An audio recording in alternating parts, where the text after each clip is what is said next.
As mentioned earlier this week on Monday, it was 1 year since the Hamas terrorist forces invaded Israel. Significant loss of life, of course, hostages taken, some of whom have not been returned to their families. And gosh, what a year it has been for the people of Gaza, for the people of Israel, and that continues to be a troubled place. However, in Canberra, very different part of the world, but also some strong division over this issue and over the right of Israel to defend its nation state. Joining us on the program now, Aussie correspondent Craig Heilmann. Craig, kia ora, good morning. Good morning, Andrew. Great to talk, mate. Sorry about the noise out here. It's I've got crows everywhere, and it's raining heavily in Brisbane. So raining cane toads in Australia. You can absolutely.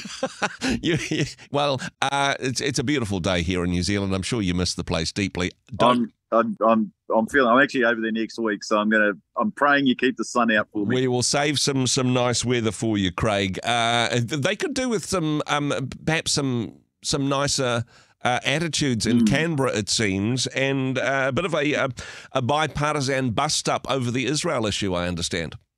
Yeah, well, it seems like you and I talk about this every week, but unfortunately this has just been the issue in Australian politics, and it just comes back again to the Muslim vote in Australia. And so, normally the two parties would actually agree upon something like a resolution to support Israel in 1 year after the horrible events of October 7th. And we could not get bipartisan agreement. This has not happened.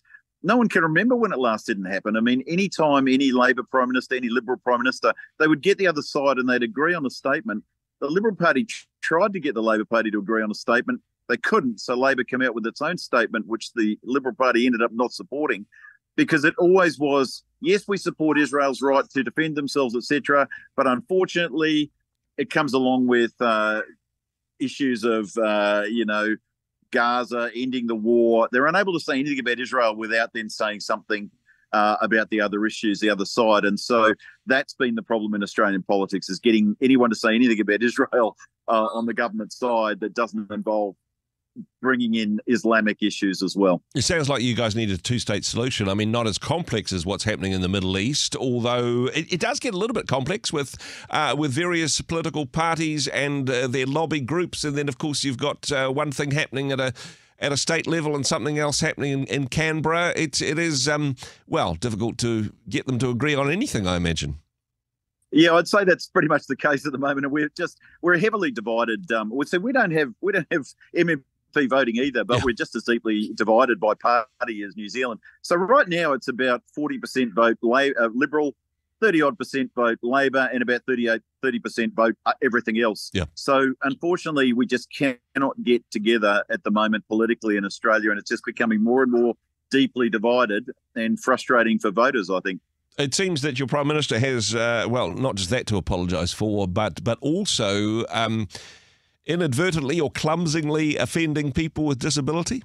Yeah, so in Parliament, he was getting heckled by the crossbenchers. In this case, it was the Liberal Party's, finance spokesperson who was, I don't know what he was saying, but he was sort of repeating a line over and over, and Prime Minister paused. He'd obviously gotten rattled by this issue around Gaza and Israel, and he got nasty. He turned and said, "What, have you got Tourette's or something?" Oh. Now, he intended it to be a funny joke. Obviously, it was taken as a slur by many people that, suffer from disability. In fact, there was a mum who speaks for an organisation that deals with Tourette's. So she has 3 children that has Tourette's.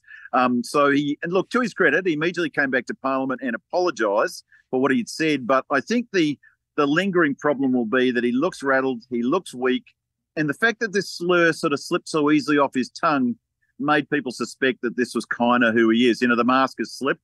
Albo's in trouble. The government is in trouble. This will probably be a one-term government, or it's going to go into some form of minority government at the next election. So they're in big trouble at the moment. I'd recommend MMP, actually. Of course, we've got no political problems on this side of the Well, we just got a different flavour of them, I suppose. Well, some people would say MMP's working in New Zealand, that the ACT Party and New Zealand First are making Christopher Luxon and his group better. But that's some people's view, not everybody's view. Yeah. Some have different opinions, and such is democracy, of course.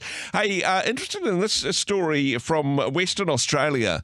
I mean, there's a local builder who's calling on the power of God to help him do his job. He's hey, he's asking for a pretty big miracle, it seems, Craig. He certainly is. When you're talking about two-state solutions, I mean, Western Australia is basically its own country. So I don't like to say too much about it because it's like speaking about Germany.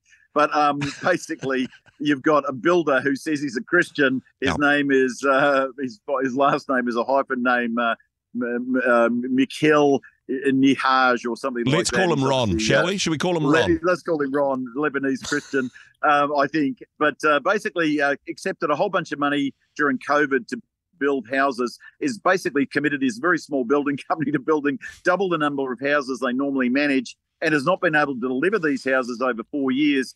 People are waiting. People are living in caravans, all sorts of problems. And he's saying, look, I'm praying for divine intervention to help us. The state premier has said that's really not good enough.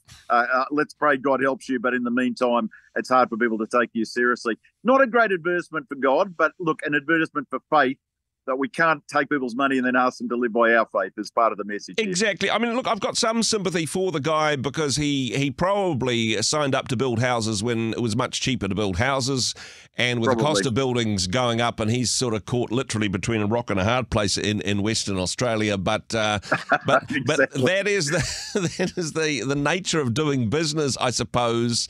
And whatever happens, it's not going to be God's fault.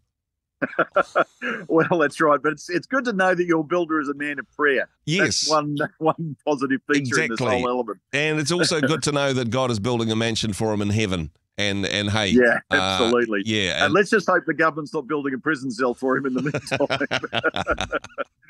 Hey, Craig, always great to catch up with you. Look out for those cane toads. Look forward to seeing you in New Zealand, not too far away from now. But hey, take care. Thanks for joining us. Looking forward to catching up in the flesh, mate. Take care. Bye. Hey, thanks very much for joining us in the Rhema studio. Thanks very much for watching the interview. It's kind of nice to have an audience, actually. And if you did like what you watched, then do give us a like, do give us the thumbs up. And if you'd like to see more interviews like that one, or perhaps even better, subscribe and those interviews will come straight to you. Don't forget to turn on your notifications, and we'll see you in the next one. Cheers.